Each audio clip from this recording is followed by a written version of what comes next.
All right, welcome back to the second video of what we're doing with solving exponentials.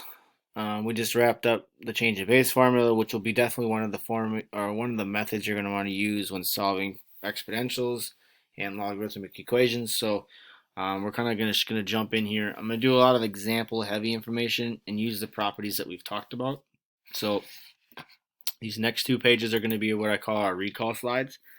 The big recall, and just in terms of processing, is realizing that exponential and logarithmic equations are inverses of each other. So, like the inverse of x squared, the inverse of that is going to be the square root of x, because in order to get x squared, x by itself, you're going to take the square root of that value. The inverse of x cubed would be the cube root. So it's kind of the process to undo something. So exponential is the inverse of logarithmic, and logarithmic is the inverse of exponential. Thus, log base b of y is equal to x, or log of b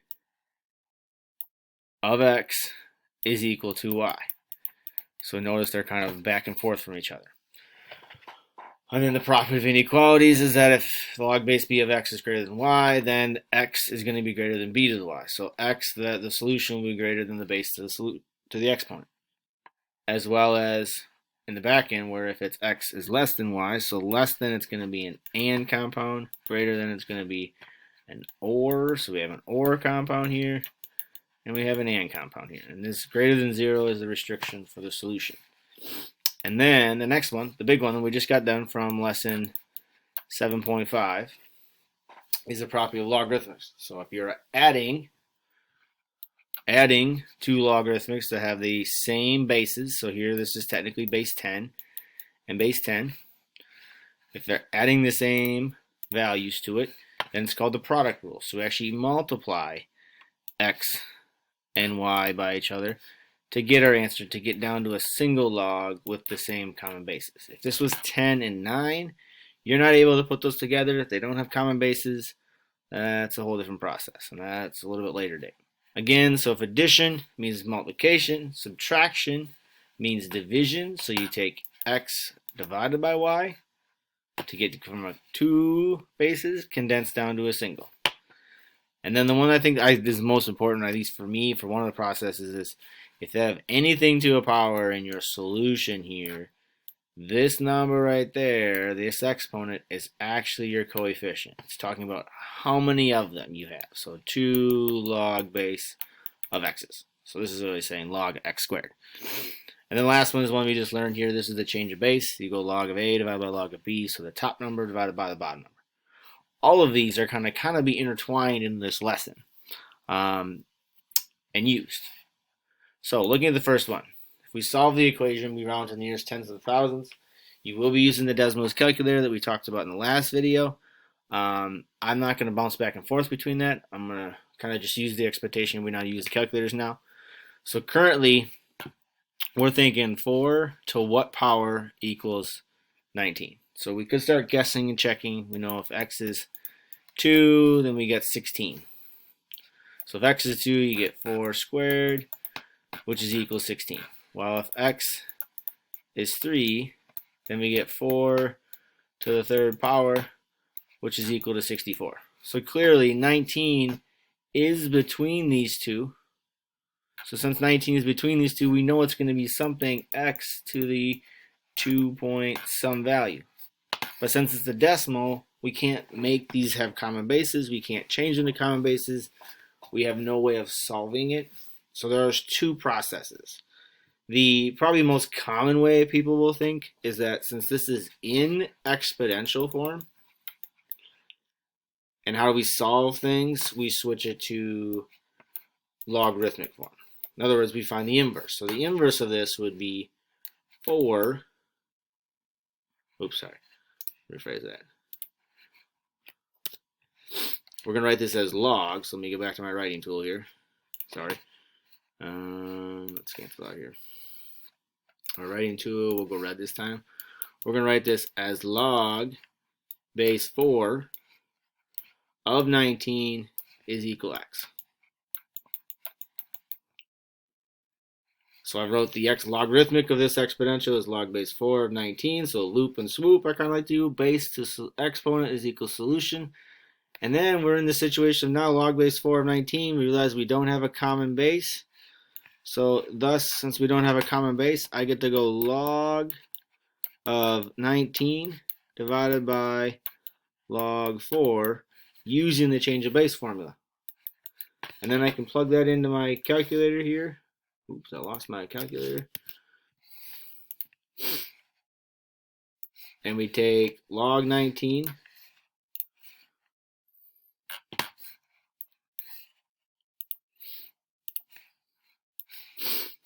so we take log of 19 divided by log 4, and we get my value of 2.123.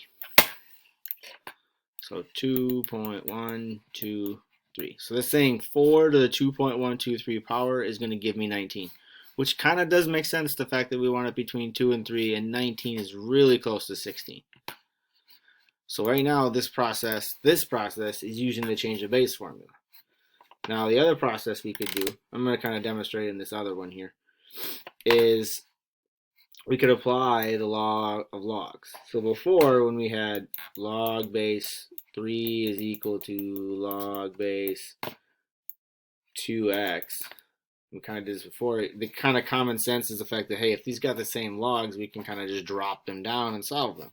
Same basis kind of idea. So the other way you could do this one is we could go put logs on both sides. So we're going to go log base 10 of 3 to the x is equal to log 15. All right, so all we did there is we put the common basis right back in. We just log both sides. What you do to one side, you do to the other. You take the square root of one side, you take the square root of the second side. And then, using our rules, we know that this exponent has to come out front, and this becomes x log base 10 of 3 is equal to log base 15. Again, using the product rule, this gets sent out front.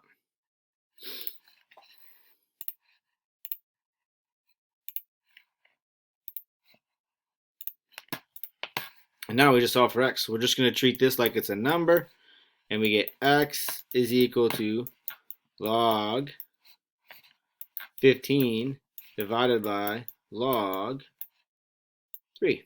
And then this is what we punch in our calculator. Log 15 divided by log 3, which will give us our final value.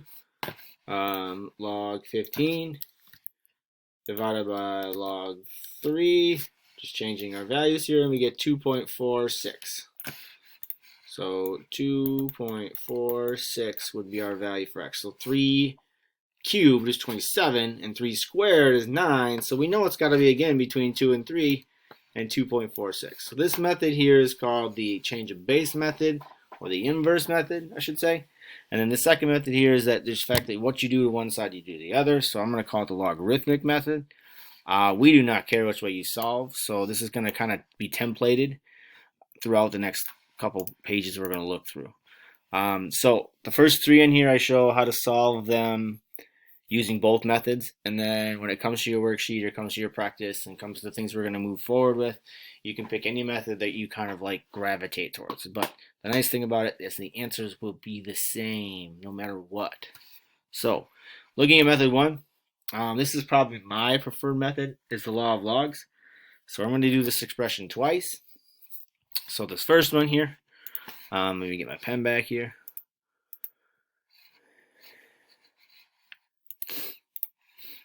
Is 19 to the negative x, 2x is equal to 9. So clearly we don't have any common bases. So we can't just rewrite them as 3 squared, which is 9, but we have no common base between 19 and 9. So we got to use a different method. So one of the methods we're going to use in this case is law of logs. I'm going to put log on both sides. I'm going to log base 10, what you do to one, you do to the other. And then I'm going to apply the law of exponent rules. So this negative 2x then is going to get moved out front. So we're going to rewrite this as negative 2x log 19 equals log 9. So notice, haven't done anything here, just applied the power rule. And now I'm just going to turn this into an algebra problem. I'm going to solve for x. I'm going to get everything away from that x. So I'm going to divide by log 19 to get negative 2x equals log 9 divided by log 19. And then I punch this into my calculator. So this is my calculator work right here. And I get 0.74622. And then I divide by negative 2, which gives me the answer of negative 0.3731. So if I take 19 to the negative 2 times this value, I'm going to get 9 out. So using law of logs, you put log on both sides and apply the exponent rule. Where if it's the second one here, the second method we would have to do is, it's my pointer here. Now this is the inverse idea. So if we switch this inverse, we can write this as log base 19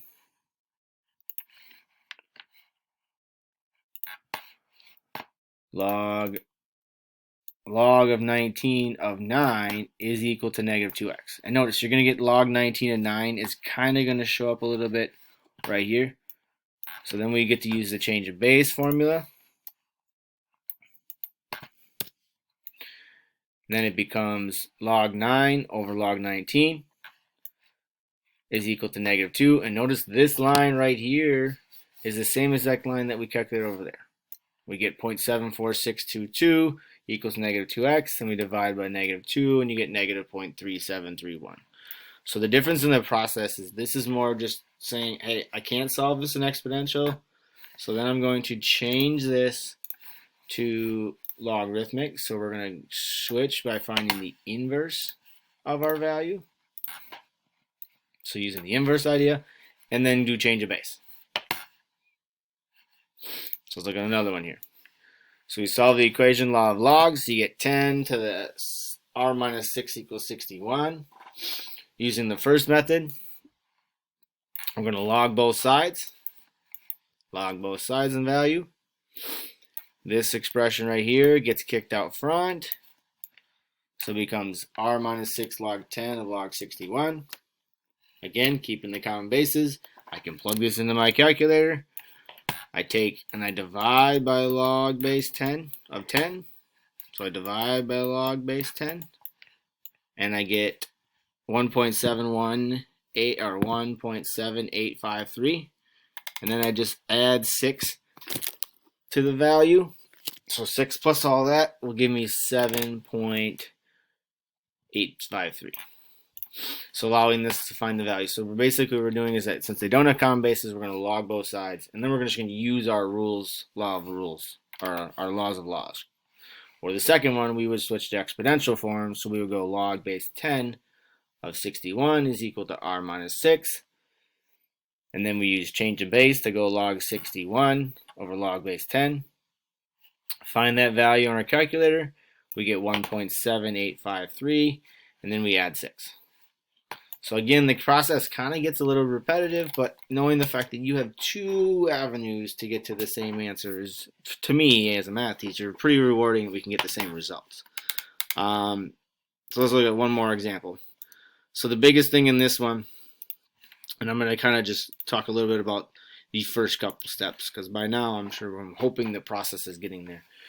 The first thing we have to do for sure is you have to isolate the exponent, the value of x. So I need to subtract 4, and then I need to divide by negative 9. So I'm going to minus 4, I'm going to divide by negative 9. Thus giving me my result of 13 to the x is equal to 5. And then using law of logs, I log both sides to get log 13x equals log 5. Again, the x gets kicked out front as my coefficient, and then I end up dividing by log 13. And my final value that I'm going to plug in my calculator is log 5 divided by log 13, which is 0.6275. Alright, and then if I were to use the other process, we get 13 to the x equals 5. You change it to logarithmic, so it becomes log 13 of 5 is equal to x. And then we do change of base, which is log 5 over log 13, which is equal to x. And then we plug it in our calculator. And again, we get the same answer of 0.6275. So this will be